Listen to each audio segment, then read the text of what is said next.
yeast, which aids giving this the bright appearance. Largely based on pale ale malt, which you might say, well, it's very dark, but even something as dark as a stout, the vast majority of the grain that goes in is actually pale ale malt. That's because the pale ale doesn't get a lot of glory. It's never mentioned on the back of the cans, but it does all the hard work, so it's a bit like me, really. It does all the hard work, it's none of the glory. So, but the pale ale malt. But you're here, selling, yeah. The pale ale malt, what does it actually give? Well, all the fermentable extract, the vast majority of the fermentable extract will come from the pale ale malt. When it arrives at the brewery, it's full of, effectively, it's starch.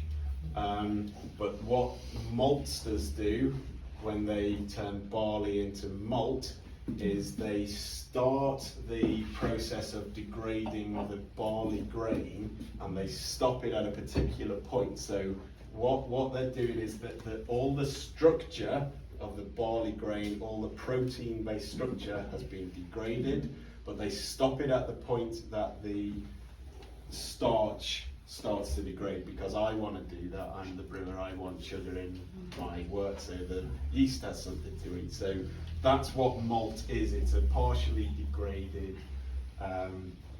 barley. Pale ale malt, that's its primary purpose, basically. So it's full of the starch, but it's also full of the enzymes that are needed to convert that starch into simpler sugars, into fermentable sugars. So the first part of the brewing process we call mashing. It's effectively making a big porridge.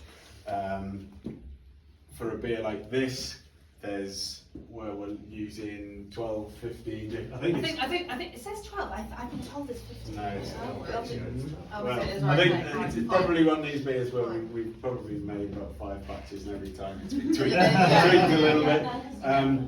So what it allows us to do though on a beer like this is there's a huge number of specialty malts that we can use. So there's types of malts called crystal malts, which again are derived from barley, but they're processed in a way that means that they're full of quite sweet caramel type flavours. I'm getting a lot of caramel actually. Yeah. Actually, it's nice. So there's at least a couple of different. Yeah. I meant chocolate. You said Power that. of suggestion. I said chocolate, but I thought chocolate. Crystal malts come in effectively a range of products, so you can get things that are very light and have quite sweet flavours, all the way down to things that are far darker. They contribute to the colour, but they end up having kind of sort of like fruit loaf type flavours. So if you're getting something that's a bit richer, and I think you're right, that's where the kind of molasses, the dark sugars like that. The other family of malts that's used in a beer like this are roasted malts. So the difference between the crystal family of malts and roasted malts is effectively they're both cooked in a big furnace, but for crystal malts they're cooked wet.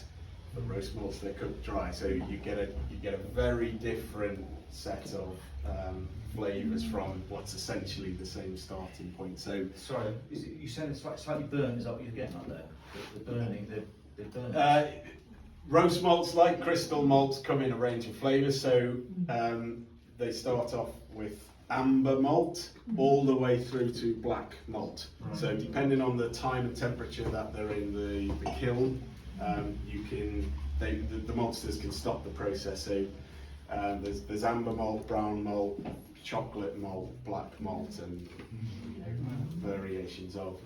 There's some very clever types of malt that are, one of which called Special X that's used in this. So it's a proprietary product, and basically they treat the barley in effectively both ways. So they will do something to give it crystal type character and then dry it out and then roast it a bit more to give it roast malt character. So effectively what we've done here is take a range of those kinds of all of those kinds of malt.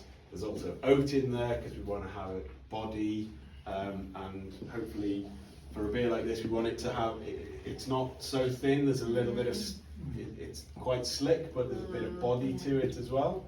So there's oat and wheat used in, which is probably included in the list, even though some of them are technically not malts because they're not malted, but they're still cereal grains. A beer like this, very light on the hops. It's the kind of thing where there's a little bit of hops in here for balance. You often hear brewers talk about balance and what does balance mean. It's really for a particular style of beer, you're looking at the balance between malty character and hoppy character. I wouldn't expect anyone to really be talking about hop flavours here, but I can guarantee if we didn't put hops in this, it wouldn't taste right. You would be going, this tastes kind of weird. So the hops are in there to provide that level of balance, but it's not a hop forward beer. It's clearly all about the malt. Amazing beer. Amazing beer. Amazing. I really like it. Took me a while. You've got to get your palate used to it, I think. I did anyway. Yeah, it's quite A lot of deep. caramel in this tonight. Lot of But caramel. I don't usually pick that up. This one necessarily. does have Yeah. a type of malt called smoked malt, so this one should be a little smoky.